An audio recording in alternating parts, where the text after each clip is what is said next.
May the words of my lips and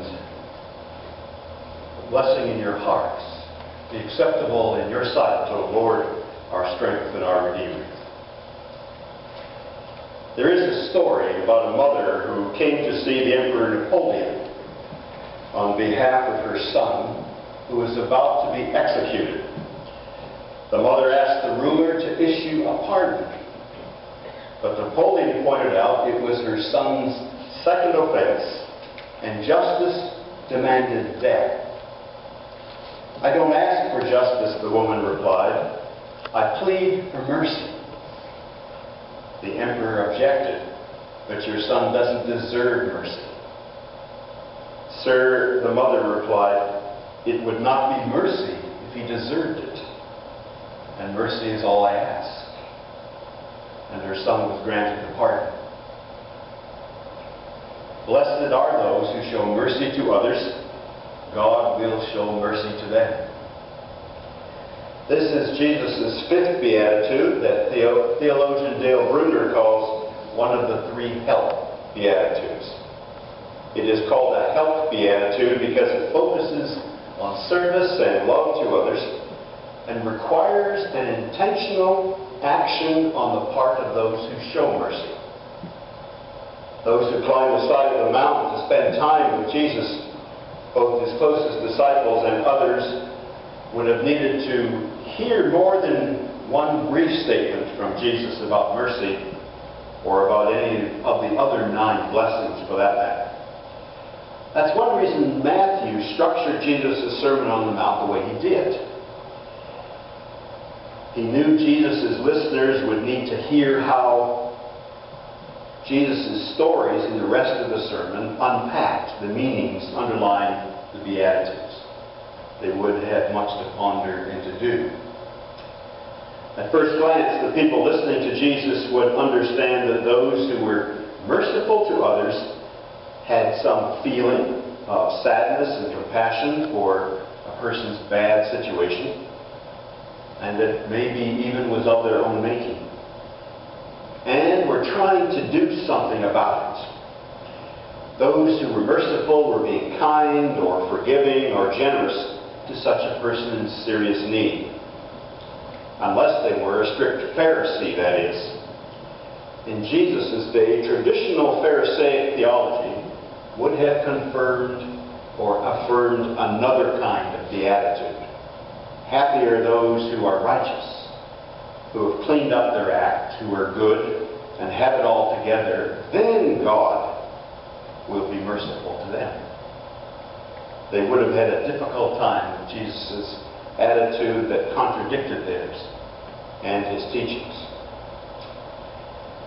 Mercy is mercy because it does not figure out what a person might deserve.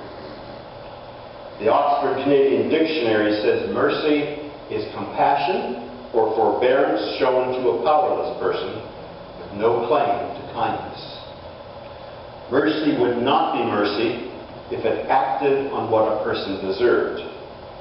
On the contrary, mercy allows people to make a fresh start and often involves forgiveness and the release from their indebtedness to others, perhaps even to the one who showed mercy. So being merciful, as Jesus teaches, can be personally quite costly. Let me put it this way.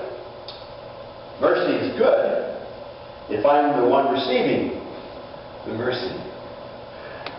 However, if I am the one required to show mercy, then there is considerably more to struggle over.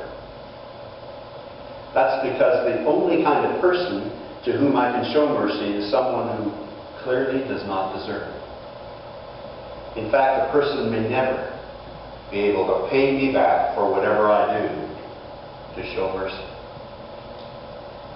That's why I asked John to read Jesus' story about forgiveness and the servant who would not forgive in Matthew 18. The story is about a king whose servant owed him an impossibly large sum of money.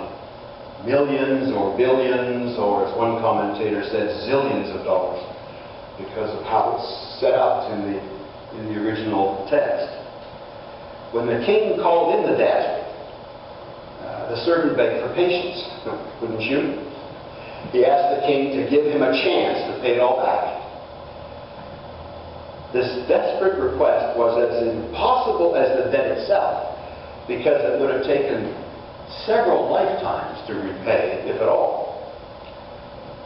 Of course, the king knew the servant's situation was hopeless. But what did the king do?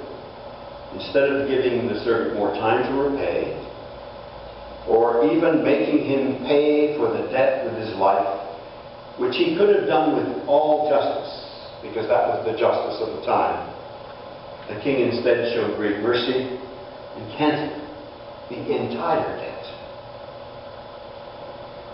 But, as someone has once said, now you know the rest of the story.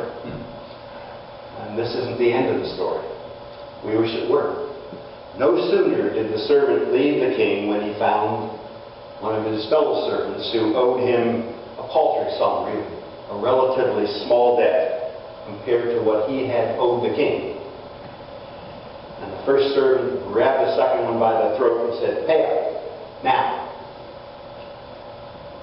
His poor fellow servant fell to his knees and begged him, "Give me a chance, and I'll pay it all back."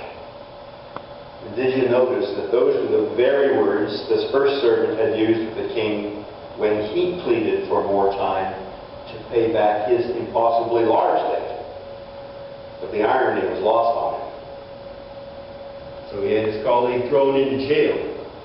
And Jesus then said, when the other servants saw this going on, they were outraged and brought a detailed report to the king.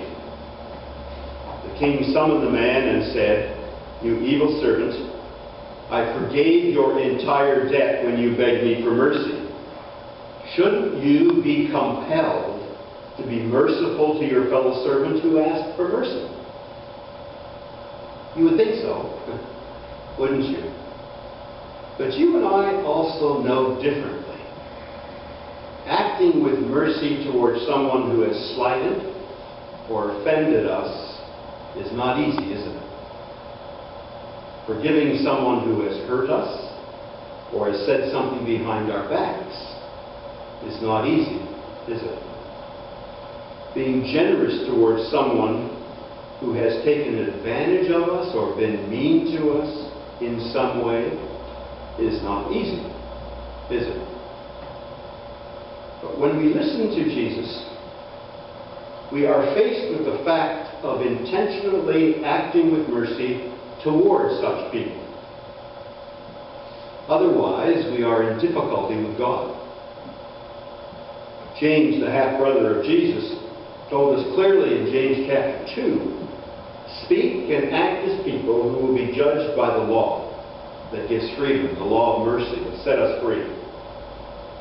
And the royal law of love was just a few verses earlier, which said we are to love our neighbor as ourselves. That sounds familiar. Even our undeserving neighbor. For God will not show mercy, as James says, when he judges the person who has not been merciful. But mercy triumphs over judgment.